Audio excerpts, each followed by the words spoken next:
I believe I have their support because I am an uncompromising Protestant, pledged to uphold the principles of the great Protestant Reformation. It is obvious that the Unionist Party is quite prepared to set Catholic against Protestant in this country, rather than give the reforms which would in fact mean that there would be an end to sectarianism. Catholics march in one direction, Protestants, accompanied by the blare of martial music, march in the other. When the courses of these two factions collided, the result was civil disorder. This week, Echo looks beyond the parades to the causes of strife in Northern Ireland.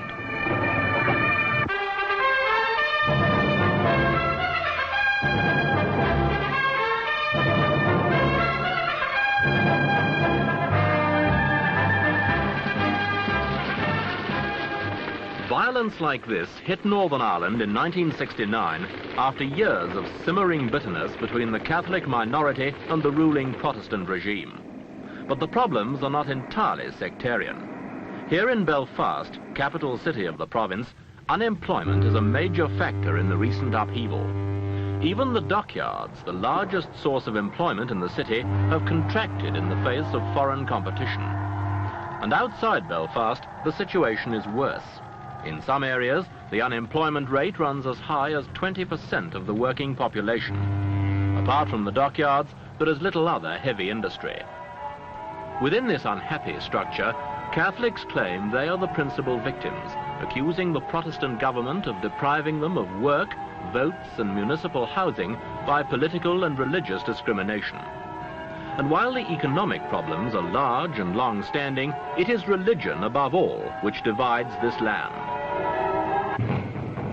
1690 is a date which ranks in many ways more important than 1970 within the confused infrastructure of Northern Ireland's religious divisions. In this annual reconstruction of the Battle of the Boyne, the Protestant forces of William, Prince of Orange, later to become King of England, defeat the Catholic army of King James II. Today, that victory is celebrated with fervour by the Protestants of the province as living proof of their right to rule. They have been fighting the same battle for nearly 300 years.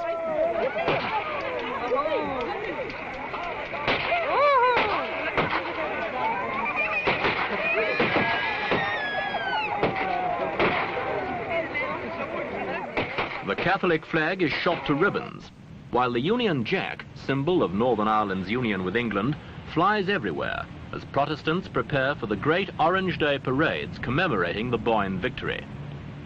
And it's more than a school holiday for the children. Indoctrinated and decked out in the symbols of the faith, they too wait to march.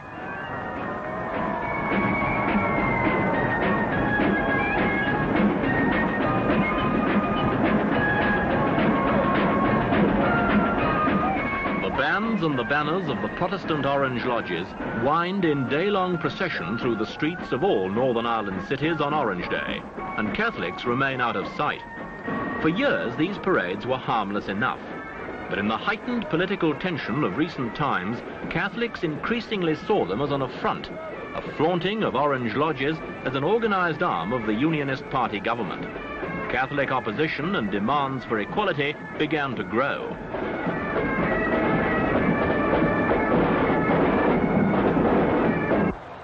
Under its own banner, the illegal flag of error, the civil rights movement inevitably captured massive support. Civil rights protests against alleged discriminations were regarded at first as no more than a nuisance. But as they continued and became more insistent and extreme, demonstrators began clashing with Ulster's police, the only police force in the United Kingdom which at that time carried sidearms. The clashes remained bloodless during this time, but already the seed of later violence had been sown.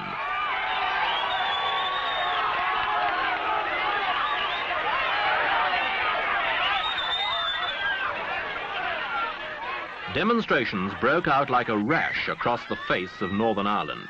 In an attempt to maintain law and order on the streets, the Ulster government reinforced its police force by calling up special reserves, known as B Specials, and Protestant to a man. Catholics reacted violently and the situation worsened. Civil rights degenerated into battles of the crudest kind in Belfast, Londonderry and other towns. In the sway of battle, Catholics and police slugged it out, each accusing the other of throwing the first stone in an unedifying succession of street fights.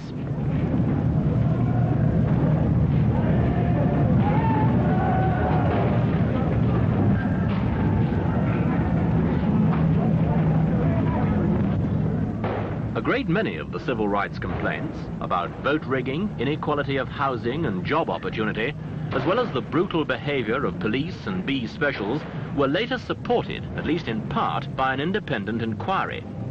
But the real issues became obscured. The battle engulfed Catholic areas in Belfast and Londonderry, and as the fighting grew more bloody, petrol bombs ominously replaced stones as the main weapons. And into this arena stepped two champions with diametrically opposed views. Bernadette Devlin, aged 21, a civil rights campaigner and Catholic, became the darling of the movement. Within a year, she became Britain's youngest Member of Parliament. On the other side, the Reverend Ian Paisley thundered anti-Catholic rhetoric to such good effect that he too became a British Member of Parliament. And as the violence moved into a new and more vicious phase, their voices became the battle cries of two factions now embroiled in a bitter, bloody clash. Oh God, visit Ulster at this time.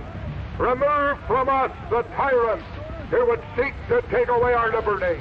Be pleased to stir the people of this land.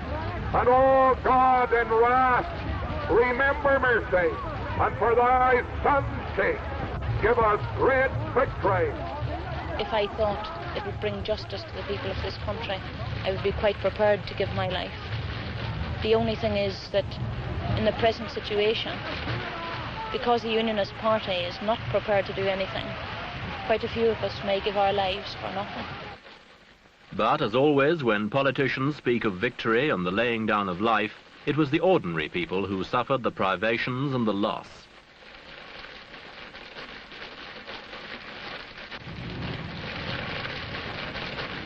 The remarkable thing about Northern Ireland was that these people were prepared to go on perpetuating the same battle in the name of religion.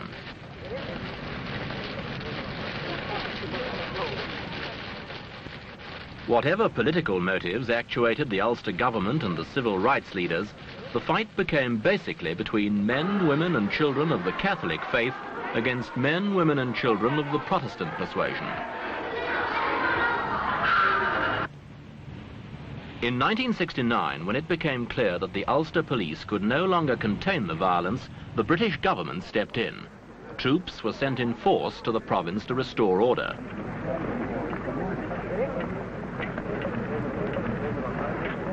On the streets, which had seen the worst of the rioting, they stood as impartial buffers between the two sides.